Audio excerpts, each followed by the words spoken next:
Hello, everybody. Thank you so much for joining the Democratic Messaging Project podcast for December 1st, 2023. Today, we are welcoming Heather Williams, who is the interim president for the Democratic Legislative Campaign Committee, or otherwise known as the DLCC. They are responsible for helping Democrats across the country win in their state legislatures. And there are 5,419 state legislators in this country. So this is a really big job. And one of the great things is this year is that the Democrats in the state legislatures have had many, many victories.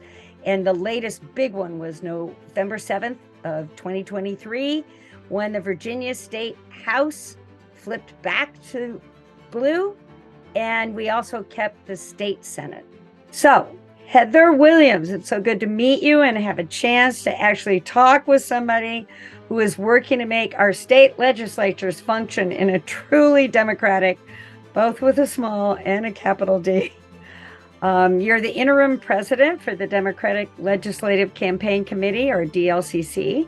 Can you please talk about you taking over the organization and what the work of the DLCC is and what your plan is for the coming year? I've got lots of questions, but why don't we start?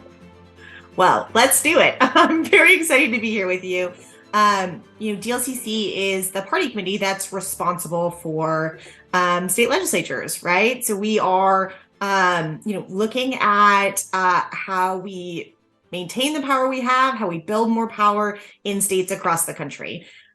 We've had really important and very successful last couple of elections. 2022 was a big year as we kind of bucked the trend, right? In a presidential midterm, picked up new majorities and built new trifectas and took that momentum into 2023, where we just flipped another chamber in Virginia.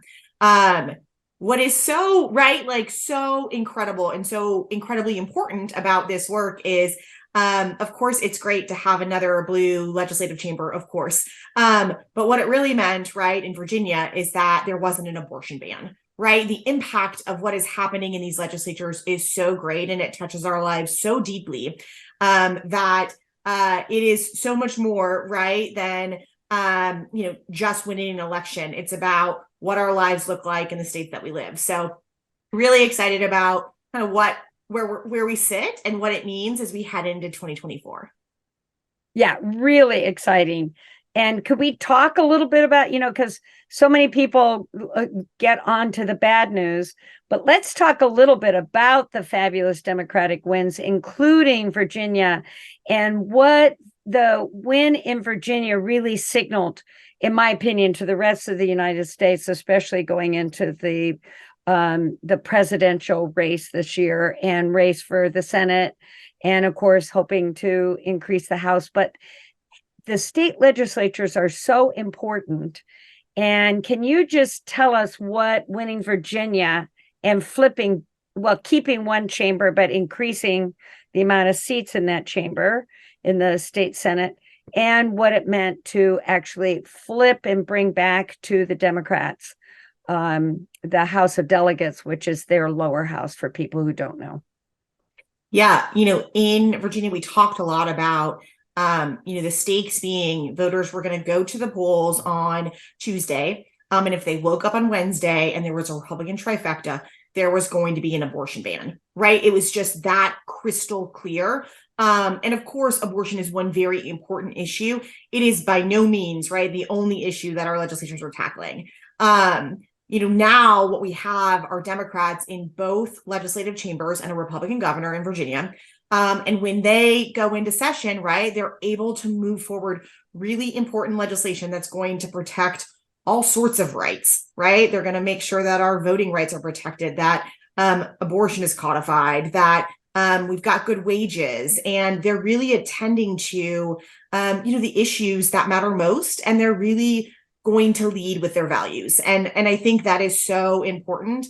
The other thing that I would say, right, is you sort of mentioned this, there's a lot of tough news everywhere, and you still see a lot of hope in these legislatures, right? You see Democrats who are out there really, moving forward policies and ideas that are helping kids and families and communities. And there still is hope in what they're doing because they're functional leaders who are doing really important things with an eye on their communities and their constituents first, and not, the preservation of their own power.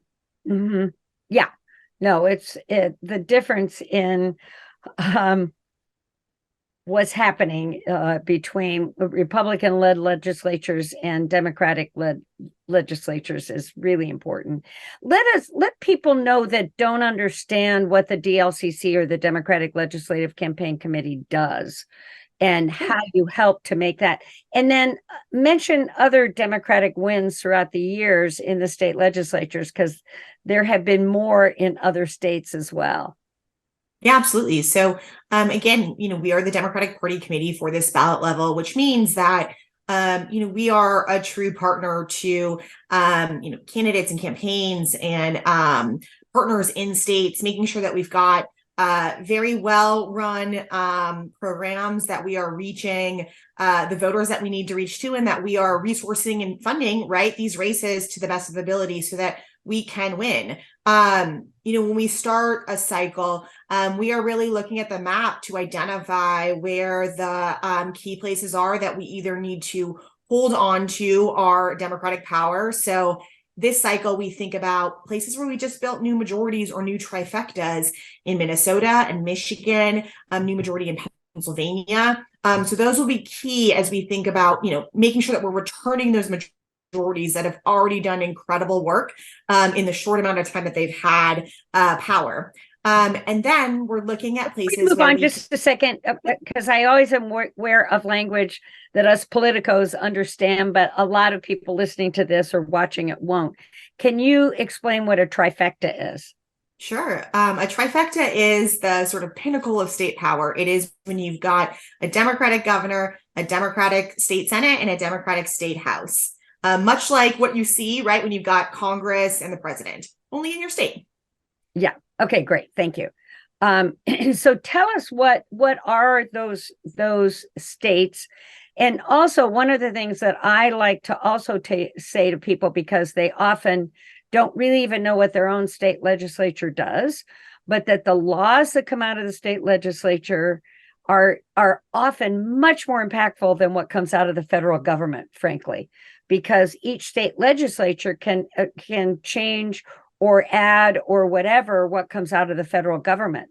So like you say, abortion, voting rights, Medicaid, medical care for poor people. I mean, there's still Republican states in the country that won't allow it. So it just is important for people to know how crucial these state legislatures are. And so tell us a little bit about what you're thinking of for this cycle. And by cycle, she means in the state legislature, in Virginia, it's every year, but in most states, it's every 2 years at the state legislature, and the House of Representatives is elected. And so tell us a little bit about what is important for this coming year before the November 5th election of 2024 that you're looking at in terms of what state legislatures you think you could flip, et cetera, et cetera. Yeah. So building off of this momentum from 22 to 23, we're really, again, looking to make sure that we're returning those new majorities in 2022, Minnesota, Michigan, Pennsylvania, and that we're challenging, vulnerable Republican majorities in New Hampshire and in Arizona. And then that we're thinking are you challenging in those two states? Because New Hampshire, of course, has this huge state legislature. I mean, it's like a tiny state and has like 440 seats or something in it. 400, yeah. 400 is so crazy. But are you saying New Hampshire and Arizona because there's few enough seats between the Democrats and the Republicans that you think you can flip those chambers? Yeah, when you think about when we think about how to build a majority in a state, certainly how close you are definitely matters. But you're also looking at what are the dynamics in the state, sort of what's happening on the ground, what do we know about both qualitative and quantitative data And so we see the Republican majorities in Arizona and in New Hampshire as quite vulnerable. We're numerically close, but we also know that there's really good structures, and I think some momentum that we want to build off of in those states, and some structures that we really want to take a run for it and see what we can do. We think that those are the most vulnerable Republican legislatures in the country right now. And they're vulnerable because they're not governing for the people, and we see that certainly in a lot of places. But there are real opportunities to really tell that story, right? And I think that there's a newly elected Governor Hobbs, Katie Hobbs down in Arizona. She's a former legislator. She's really committed and dedicated to making sure that we're bringing Democrats into that legislature, and that we're delivering her, right, a majority so that she can move forward the agenda for the state. So there'll be a real partnership there. And that's, really important as we think about how to build power. Yeah, really terrific. How do you deal in all these states with the crazy MAGAs, as we've now decided to call the Republican Party? But how do you deal with them in all of these states? I mean, even in New Hampshire, where you have a kind of middle of the road Republican for governor, he just came out and said he's going to vote for Trump. Even after last year, he was doing nothing but trashing Trump and saying we need to get rid of him, et cetera. But now he said, I'm going to vote for Trump because all I care about is that Republicans win, and which seems, just, I don't know, doesn't make any sense. But how do you deal with the MAGA crazy in these states? I mean, what do you advise your candidates, or how are you all dealing with it as an organization? Well, I think something you just said, right, is really important. There is no distinction between the Trump Republican Party, the MAGA Republican Party, and the Republican Party, right? They have become one. And I think that that's important because I think that there are folks who are still holding on to, the Republican Party of the 90s, right? That was really about, big economies and low taxes and capitalism and, right, like, removing regulations. It was very oriented around that. And that is not the Republican Party we have today. The Republican Party we have today, and you can see this, to your point, across legislatures across the country, that they are, looking to roll back rights. They're, not addressing, safety in schools for kids. They're not addressing the gun problem we have. They're not addressing real issues. They're addressing things that are made up, like whether or not kids should be able to read books, whether or not, right, a woman should have a conversation with her doctor, whether or not you should be able to choose when to have a family, whether or not your vote should be counted. And, I just want to hesitate there for a big minute, because for people that are listening, think about what this means. Book bans, abortion laws, birth control, I would add to that as well. 12 states are already restricting birth control. And whether or not you get to have any choices in your state, any freedoms, worrying about trans kids and outing them rather than teaching them. So it's like, these are the very important issues that the state legislatures decide, not the federal government. Yeah, that is so true, right? And I think what we are seeing across the country as Republicans are introducing bills and trying to move forward policy is that it has a lens to it that is about control, and it's about, I know better than you do, right? About what you should do with your family, your kids, your life, right? And I think that that's important, and I think it's an important story to tell. Our work at the DLCC has been as much elevating the work that happens at this ballot level and how critically important state legislatures are to our everyday lives and within the Democratic Party structure, right? It's wonderful when we win the presidency and we have control of Congress. It's very, very important, and it is wonderful. But that's not enough. We also need, right, power in the states because they pass so many critically important laws. And now with this United States Supreme Court that is remanding so many things back to the states, it is the state that has the power to determine whether or not a woman has access to reproductive health care, whether or not you can choose your family planning. And states are also particularly, well, only ones, right, like led by Democrats, are looking through the lens, not just how do I protect the people in my state, but how do I think about my neighbors in states that are controlled by Republicans that don't have access anymore? Yeah, yeah. And one of the things I'm thinking as well that's coming up now, and the Supreme Court actually is going to look at it yet again, and this is also decided at the state level, is the gerrymandering of states. And like right now, taking away the provision 2 of the voting rights law that was passed in 1965, and how dangerous that is, that the state legislatures could decide we're not going to have any minority voting in our state. We're going to gerrymander it so it's all white people voting for all your representatives that are going to the US Congress or the Senate, and we're not going to let people of color, poor people, people of different religions have any say so. Can you say a little bit about that voting rights? This is really terrifying, and why, again, state legislatures are so important. Yeah, I mean, the issue of our democracy, right, and its sort of soundness, right, is really about our state legislatures. They're moving forward voting laws. They're making sure, Democrats, right, are making sure that we've got really strong enfranchised voting laws so that people can participate in our democracy and they can choose their representatives. And you know what? Sometimes Democrats win and sometimes they don't. But at the end of the day, right, we need people to participate in the process. It is, right, like our duty, but also it's incredibly important. What I think is so important about the legislative aspect of this is it is the legislatures that are creating the policies. It is the secretaries of states and the governors, right, who play a role. But at the end of the day, the policy originates in the legislature. It is passed through them.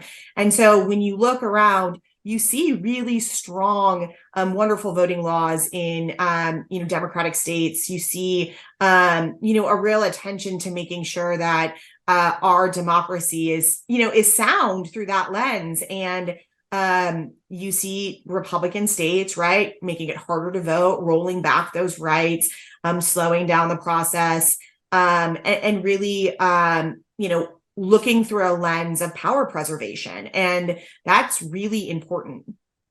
Yeah. Speaking of which, what about the about 357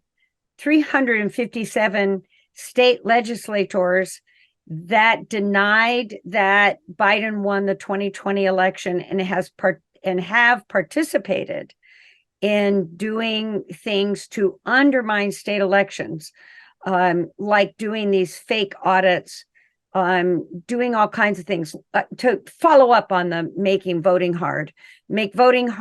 And then when they lose, they tell you that the election was rigged.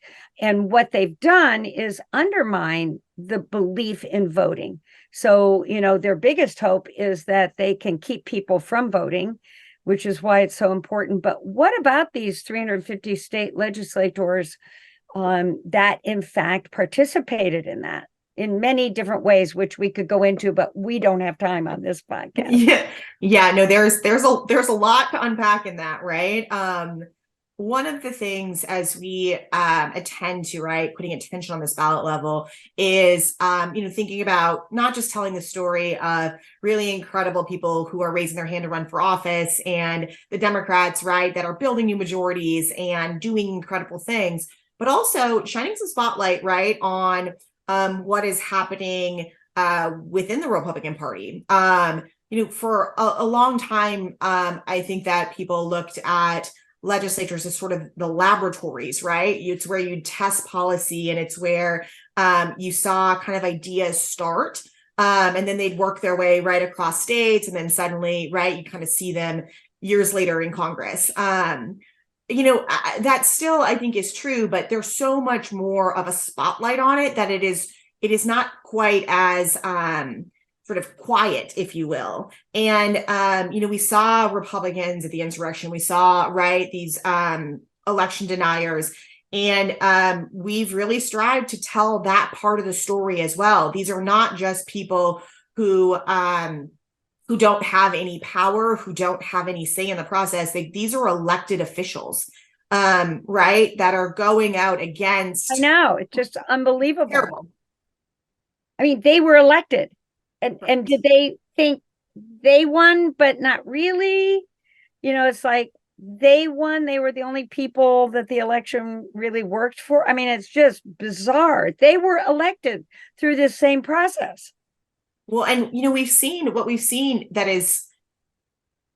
what we've also seen, maybe is a better way to say this, is we've seen over the years Republicans, as they've lost power, they've lost a chamber, or they've lost a governor or a secretary of state, where they've come in their sort of lame duck period before the next person is sworn in, and they've changed their laws, or they've defunded the office, or they've changed the power.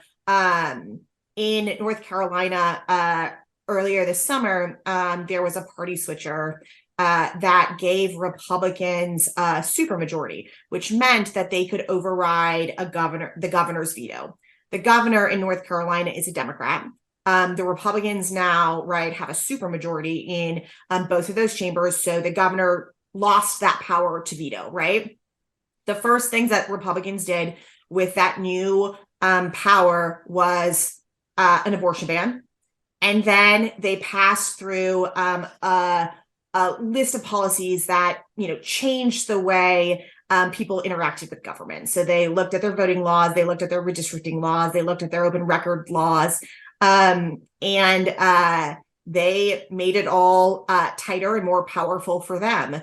And I think it is that approach that Republicans have, that power preservation at all costs, that is both terrible, right, and incredibly dangerous. Yeah, no joke. That's a little tidbit of gossip in there of the DLCC. I don't know if they supported the woman whose name is escaping me that switched from Democrat to Republican. Do you have any insight about why she did that? She had more power actually staying as a Democrat, because then she could be the swing vote to give the Republicans what they wanted.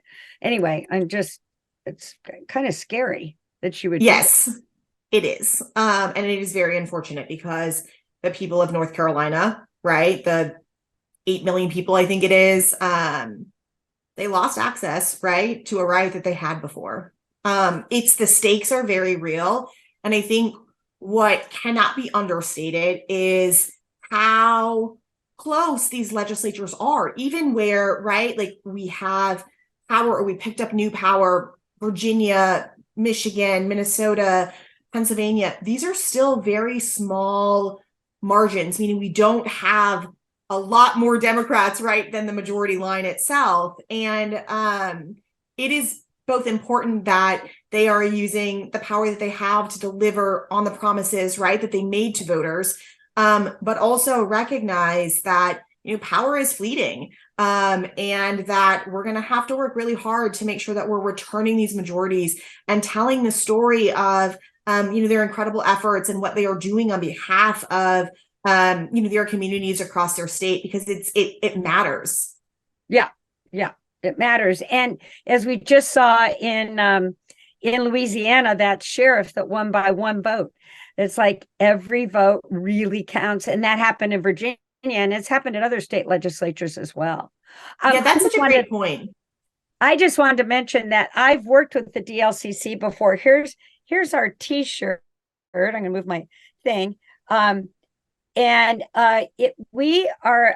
started a group in 2016 called Local Majority, and we write research papers for the state legislative candidates, because the DLCC can't pay for them, the state parties can't pay for them, And we have an amazing group of scholars and lawyers and just really, really smart people. And we've written we're at localmajority.org for anybody who wants to look.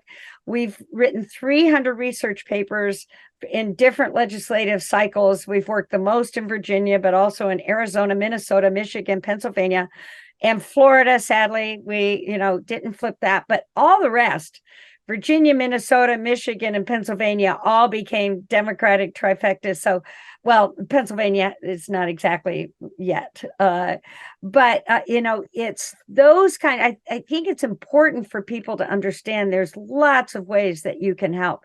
But I dealt with a DLCC many different times. So I'm familiar with how crucial you are to the state candidates. Really, really, really important. Well, that's incredible. That's such a great point, though, about, there's a myriad of ways to get involved. And I think what we know about what is happening in our states is that it matters so much and that your vote really does count. It really does make a difference. And it's not just the difference of whether or not your local representative gets elected or reelected back into their office. It is the difference between whether or not you have an abortion ban, right? Like those are the stakes. And I think, having more people connect with these local offices, a state legislator still lives in their community. They still are a part of their community. And in many states, they are just a part-time elected official. They still have a career and a job and right. Like they're still doing all of the things. And they, wake up and go to the grocery store and they're in the grocery store with their constituents. And there is a closeness, right? And an ability to have very real conversations to disagree or see different paths forward around the issues that we face, to have different solutions. But there's also, right, a lot of hope in what could be and where we could go and what could happen. And I think that, for those of us who feel overwhelmed or unsure of even where to begin, does it matter? Am I just one more person amongst, right, like $1 billion in a presidential race? Like this is a great place to get involved and to take action and to be a part of, and it all still really matters. Yes, exactly. When people say to me, I hate government, blah, blah, blah, I said, they're the ones who your kids go to public school because of, or you go to a hospital, or your roads, or your fire department, or your police. Those are all funded by government. And all those decisions are made by your local person down the street. That is the state legislature, a slator, which is important. I wanted to ask a detail about how many states are now dominated by Republican versus Democratic state legislatures. That's a great question. So there's 41 Democratic state legislatures right now, which is an important metric, right? But we also think about the metrics of power in states. Because like anything, right, we were talking earlier about a gerrymander, right? And as we know and talk a lot about, land doesn't vote. So we think about impact, right? And more Democrats live under a Democrat, or more people live under a Democratic trifecta than a Republican trifecta. Nearly 50% of Americans are governed by a Democratic legislature. So there's, real power. And of course, in California, one of the largest economies in the world, right? Like Democrats are incredibly important as you think about the economic impact and the size of budget that they're managing. So the 41 marker is an important one, but we also really think about, the ways in which, nearly 50% of Americans are, having climate addressed in really positive ways because of Democrats. They're getting access to reproductive health care. They're allowed to read all of their books. They've got good schools and communities and parks and right, all of those things, because you've got Democrats right at the helm leading and making sure that we've got strong, inclusive communities that people can live in and grow in. And I think that's it's great. Yeah. So wait, I'm a little confused. You're saying 41 states are dominated by Democratic legislatures? You didn't mean that. There are 41 Democratic legislatures. There are 40. Chambers. Of the 50, there are 41 of them. Yes, chambers. I'm sorry. Yes, that is Either right. the House or the Senate is run by Democrats, which is very exciting. That's way different than it was even 5 years ago. Yes. So what to do about this presidential year for the DLCC? How can people help you? Because I would bet raising money now is not as easy as was last year. Raising money is never easy for a political party, but I'm just wondering, how can people help? And do you have a website? I'm sure you do, that we can go to, but how can people help? Yeah, so we've got DLCC.org has lots of information, but here's what we know about the landscape as we head into 24. In 2023, there have been a myriad of special elections. In the state legislature, we see lots of special elections.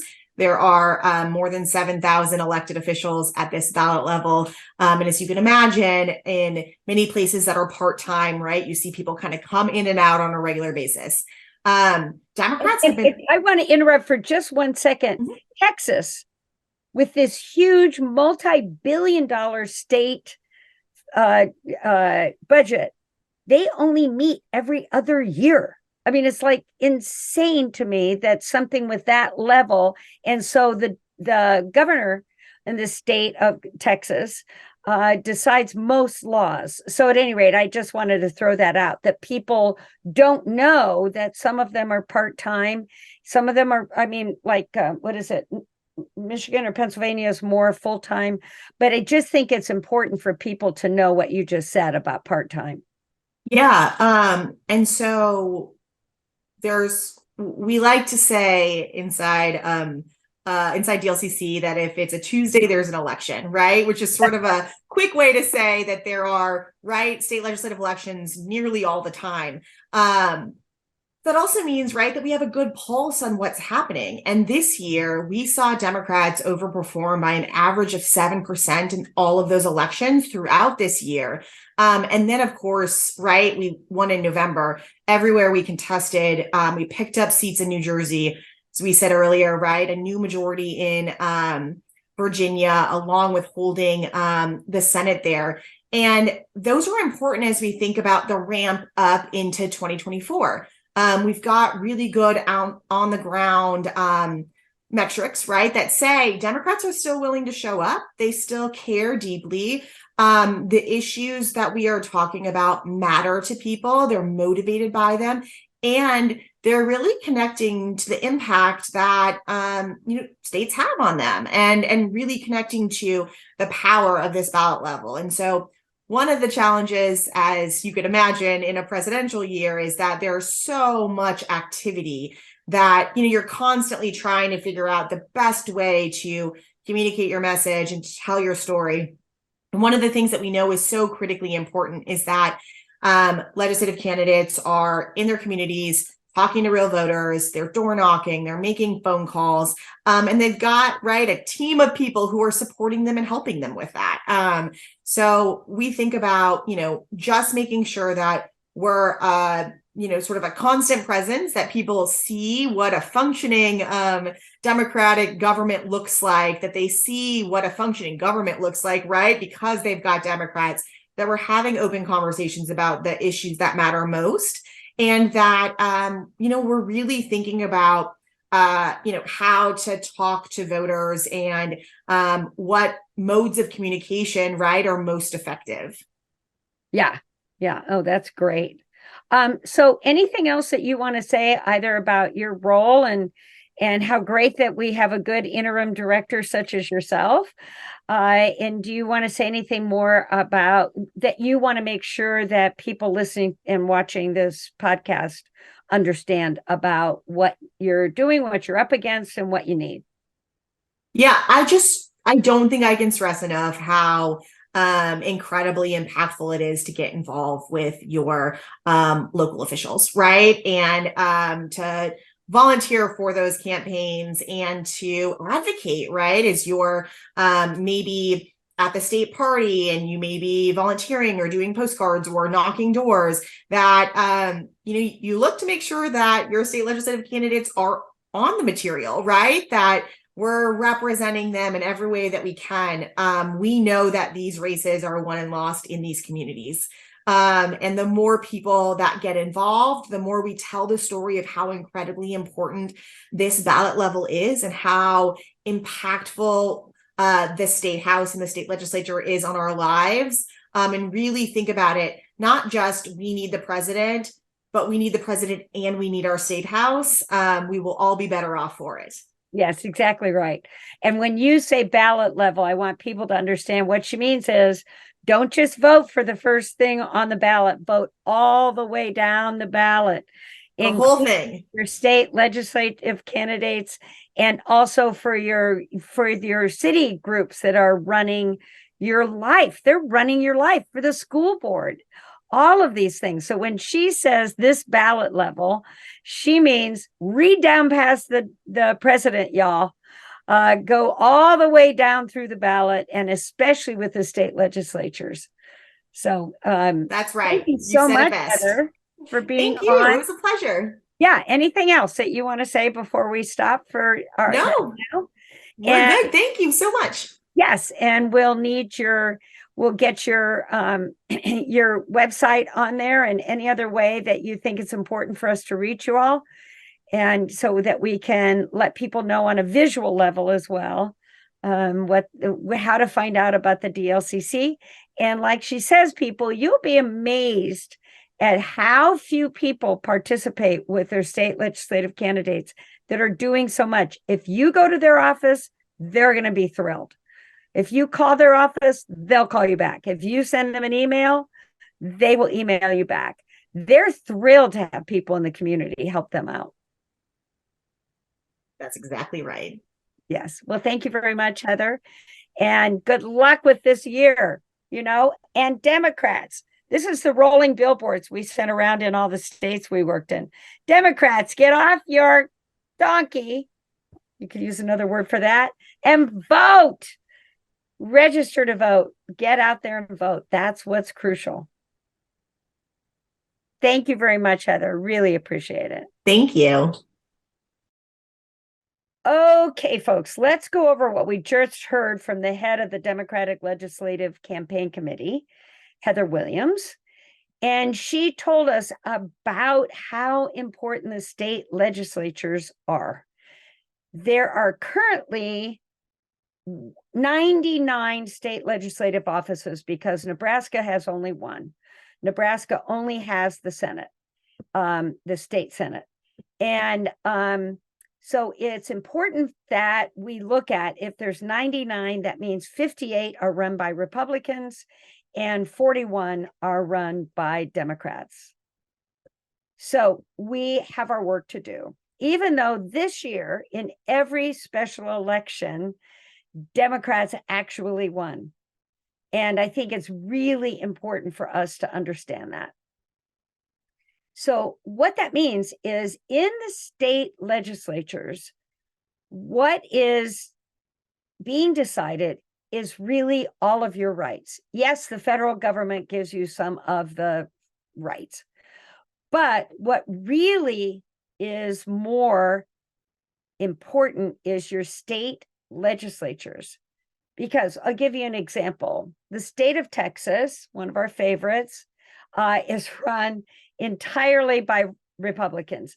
They have what they call a triplex, meaning both parts of their state legislature and the governor, lieutenant governor, and secretary of state are all Republicans. So one of the things they decided is because Harris County is in Texas, Harris County is the third, it is bigger than 26 full states. That's how big Harris County is in Texas. So because it has recently become a Democratic stronghold, a young woman named Lena Hidalgo became the judge of Harris County, is what they call it. Even it's not got anything to do with legals. It just means that they run what's going on in Harris County. She won at age 26, and then she's just won again at age 28. I'm sure they thought it was going to go back to Republican rule, but it didn't. So this is what the state legislatures can do. They decided to single Harris County out.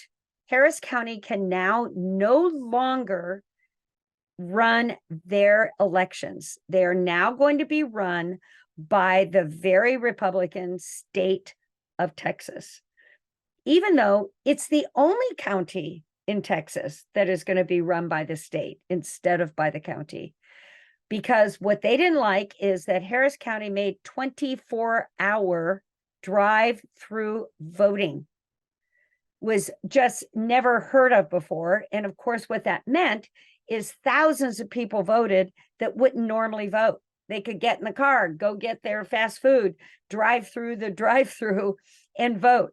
They did all kinds of innovative things like that. And so the Texas state legislature punished them for it. So this is why voting is so crucial for your state legislators.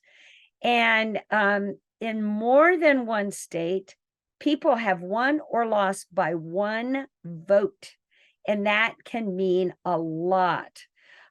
So your vote really does count. Very, very important. And also, the state legislatures decide things like who can vote. They seriously, in many states, people who have created a felony, have done a felony, and then went to prison, when they get out of prison, they're allowed to vote. Some states, like Maine, allow you to vote while you're in prison, whether you've committed a felony or not. But in many states, like the state of Virginia, for instance, the state law is that the governor decides whether, once you're out of prison and you've done your time, whether or not you can vote. And they do it on a name by name basis. The governor before the current one in Virginia did a blanket reinstatement of people with felonies. Well, the Republican governor, he was Democratic, the Republican came in and reversed that. So many people lost their rights to vote. So there's all kinds of things that happen that had to happen first at the state level, and then the governor signed it into law. So that's what we mean about how important the state legislators are. So in this year of 2024, there are going to be more state legislative seats to flip. As you heard from Ms. Williams, Arizona is going to be one of them. The Arizona Republicans only control by one extra seat. So Arizona is going to be a very important state for us to flip this year. But the other things that get decided, and I want to just reiterate this, I know that she talked about it, but is abortion. Abortion is going to be decided by the state legislatures. The worry is that it's already illegal in 19 states, which it was not before the federal government dismantled abortion rights in this country. Called Roe. The bill was called Roe v. Wade. That got overturned, and now your state legislatures are deciding it. So 19 have already said you can't have an abortion here. And 12 states have decided that they're going to restrict birth control. I know, it makes no sense. Why would you not allow abortion, but you also won't allow birth control? Part of the crazy is they don't believe in science. They believe birth control is an abortant. What they don't understand is birth control keeps you from getting pregnant. Hello. The other thing they're going to decide is voting rights. Who can vote and who can't, as Ms. Williams explained to us from the DLCC. And what is it that, who can vote and what do they need? So another example of that is in some states, person with a picture ID from the National Rifle Association can vote. But if you have an a college ID, you cannot vote. College IDs in some states are not formal forms of identifying who you are. But the National Rifle Association little card you can get for $60 will allow you to vote. I mean, it's completely insane. The other thing that I think is very important for us to know is there's this radical theory out there called the Radical Independent State Legislature. And what that is, now I do want to preface this by saying we had some good news. Even this wild conservative right-wing Supreme Court that we have, this law finally got to them, and 6 of the 9 said that this theory is insane. I'll explain what it is. But that does leave 3 that still voted for this independent state legislature. And what this means, by the way, is that the state legislature can decide who they are going to say won the presidential race in their state. Yes, it's true. It won't matter how people voted. And that is a really frightening thing. And it also will decide many other things, not just that, who to vote and whether it mattered who you voted for president. They're going to decide that. Now, so far, that's still illegal, but they're still pushing for it. Now, what's really good news is that people are starting to get this.